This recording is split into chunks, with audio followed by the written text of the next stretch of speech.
નમસ્કાર વિદ્યાર્થી મિત્રો, આજે આપણે પ્રકરણ 5 ભારતનું વિજ્ઞાન અને ટેકનોલોજીનો વારસો ભાગ 3 માં અન્ય વિજ્ઞાન એના વિશે અભ્યાસ કરશું.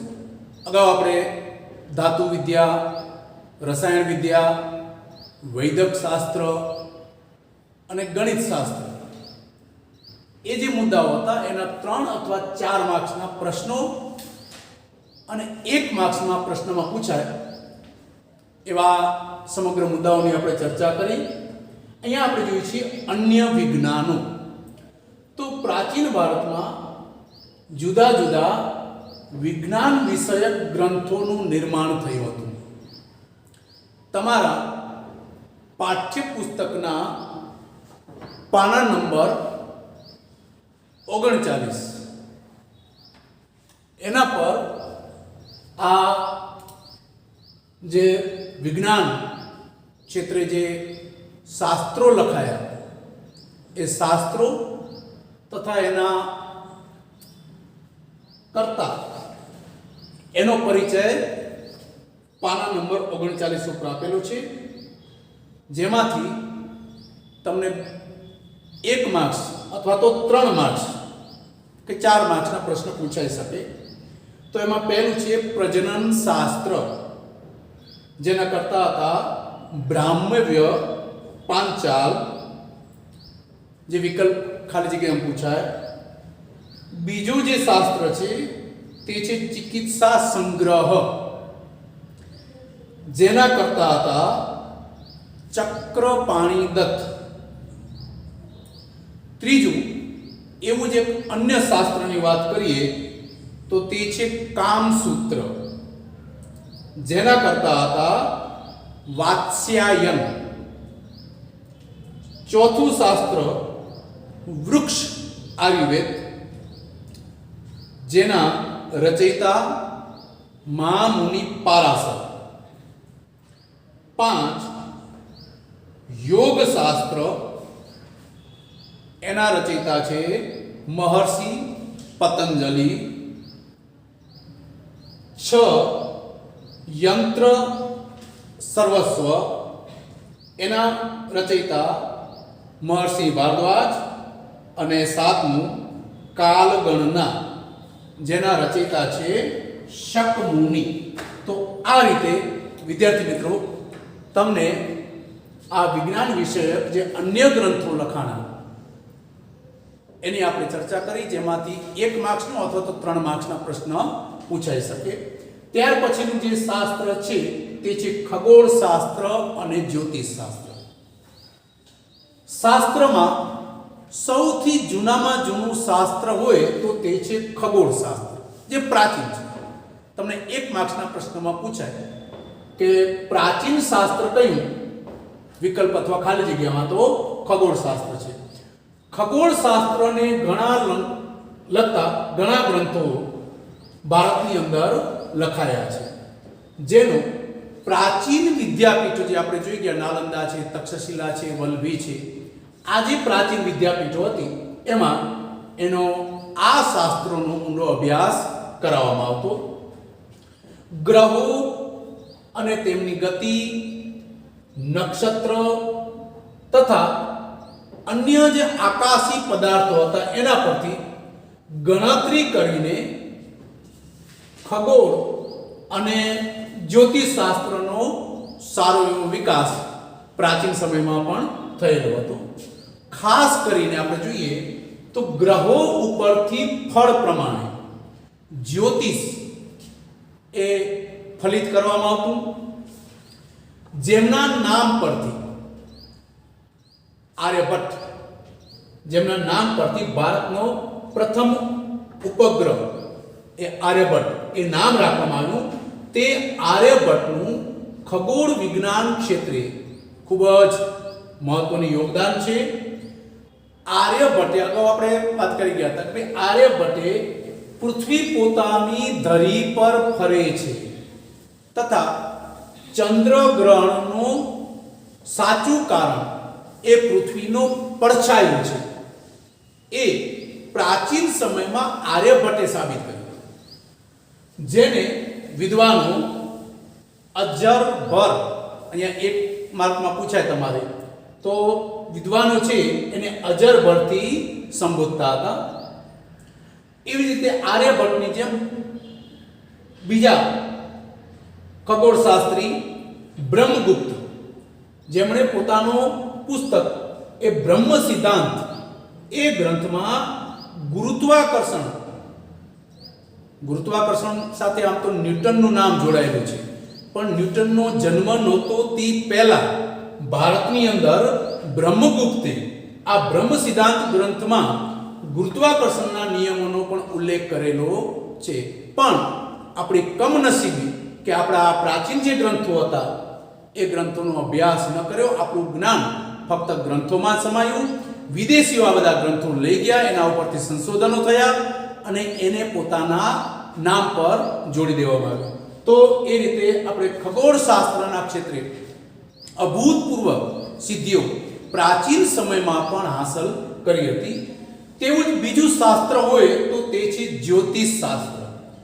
જ્યોતિષ શાસ્ત્રને 3 વિભાગમાં તંત્ર, હોરા અને સંહિતા આ રીતે 3 વિભાગમાં વહેંચનાર એ હતા વરામિહિર. આ વરામિહિર એ મહાન ખગોળવેત્તા અને જ્યોતિષશાસ્ત્રી હતા.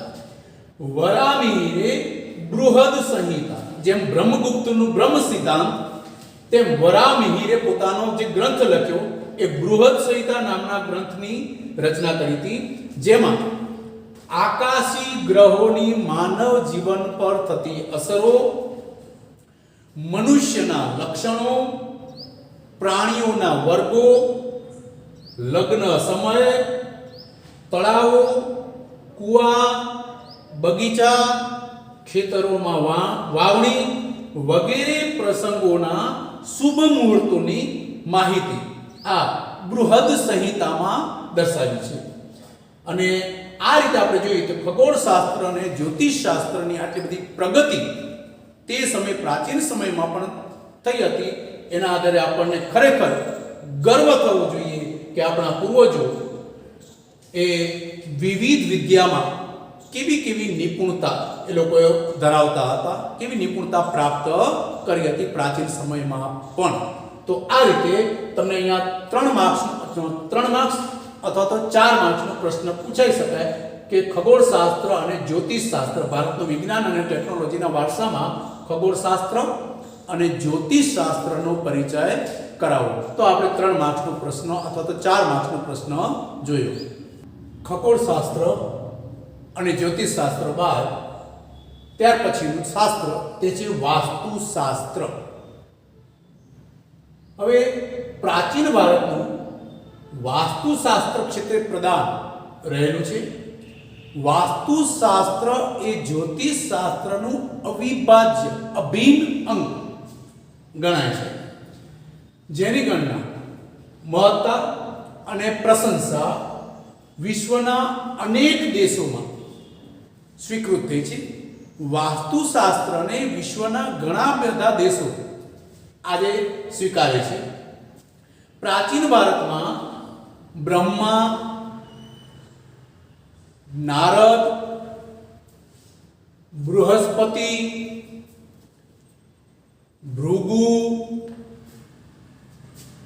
વશિષ્ઠ અને વિશ્વકર્મા જેવા વિદ્વાનો વાસ્તુશાસ્ત્રમાં અનોખું પ્રદાન રહેલું છે. વાસ્તુશાસ્ત્રનો સંબંધ બાંધકામ સાથે અગાઉ આપણે જોઈ ગયા છે, એના વિશે ચર્ચા કરી ગયા છે. બાંધકામ સાથે છે. એટલે વાસ્તુશાસ્ત્રમાં રહેવાની જગ્યા, મંદિર, મહેલ, અશ્વશાળા, કિલ્લા, શસ્ત્રાગાર, નગર એની રચના કઈ રીતે કરવી, કઈ દિશામાં કરવી તે દર્શાવવામાં આવ્યું છે. એમાં વરામિહિર એનું બૃહદ સંહિતા એમાં વાસ્તુશાસ્ત્રનો ઉલ્લેખ આપણને જોવા મળે છે. આ વાસ્તુશાસ્ત્રને 15મી સદીમાં રાણા કુંભા, મેવાડના રાણા કુંભાએ એનો પુનરુદ્ધાર કર્યો હોવાનું મનાય છે. વાસ્તુશાસ્ત્રને 8 ભાગમાં વહેંચનાર દેવોના પ્રથમ સ્થપતિ, જે આપણે અગાઉ ચર્ચા કરી ગયા છે, વિશ્વકર્મા, જેણે વાસ્તુશાસ્ત્રને 8 વિભાગમાં વહેંચ્યું છે, એને માનવામાં આવે છે જે દેવોના પ્રથમ સ્થપતિ. તમને 1 માર્ક્સના પ્રશ્નમાં અહીંયા પૂછાય તો દેવોના પ્રથમ સ્થપતિ તો તે હતા વિશ્વકર્મા. વાસ્તુશાસ્ત્રની અંદર જગ્યાની પસંદગી, વિવિધ આકારો, એની રચના, કદ, વસ્તુઓની ગોઠવણી, દેવ મંદિર, બ્રહ્મસ્થાન, ભોજન કક્ષ, શયન કક્ષ આદિ વિવિધ સ્થાનોની માહિતી આ વાસ્તુશાસ્ત્રમાં આપવામાં આવી છે. વાસ્તુશાસ્ત્રના દ્રષ્ટિબિંદુમાં આજે પરિવર્તન આવ્યું છે, જ્યારે તેને હવે વિદેશોમાં પણ સ્વીકૃતિ મળી રહી છે. તો આપણે આ 4 માર્ક્સના પ્રશ્ન, ભારતનું વિજ્ઞાન અને ટેકનોલોજીનો વારસો, એમાંથી કોઈ પણ 2 અથવા તો કોઈ પણ એક વિષય, પછી એ ધાતુ વિદ્યા હોય, રસાયણ વિદ્યા હોય, ગણિત શાસ્ત્ર હોય, જ્યોતિષ શાસ્ત્ર અને ખગોળશાસ્ત્રને લગતું હોય, વાસ્તુશાસ્ત્ર હોય કે કોઈ પણ આવા જે શાસ્ત્રો આપણે જોઈ ગયા, એમાંથી કોઈ પણ 2 અથવા તો કોઈ પણ એક એનો પરિચય કરાવો અથવા તો એની સમજ આપો, એવો 4 માર્ક્સનો પ્રશ્ન પણ તમારે પૂછાઈ શકે. અને આમાંથી 1 માર્ક્સનો એક પ્રશ્ન અને 3 માર્ક્સનો એક પ્રશ્ન, એ રીતે પણ પ્રશ્ન પૂછાઈ શકે. તો આ રીતે આપણે આ પ્રકરણની સમજ મેળવી.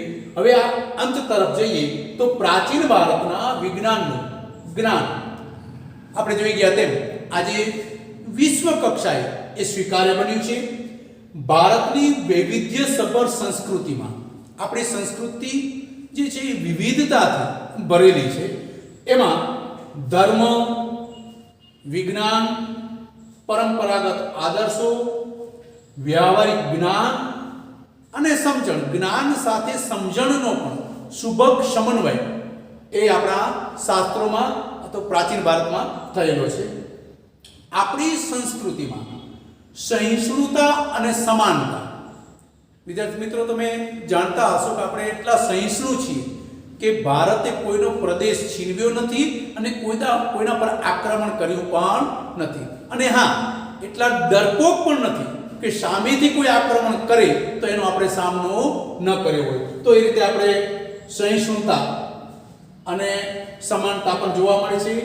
અહીં દરેક વ્યક્તિના ધર્મ, જીવન પદ્ધતિ તથા મૂલ્યોમાં વૈવિધ્ય હોવા છતાં આપણા દેશોમાં વિવિધતામાં એકતા, ધર્મની વિવિધતા છે, જાતિની વિવિધતા છે, ભાતિની વિવિધતા છે, પ્રાંતની વિવિધતા છે, અલગ અલગ પ્રદેશો છે, ભાષાની વિવિધતા છે, ભૂપૃષ્ઠની અંદર પણ વિવિધતા છે, વનસ્પતિઓમાં વિવિધતા છે.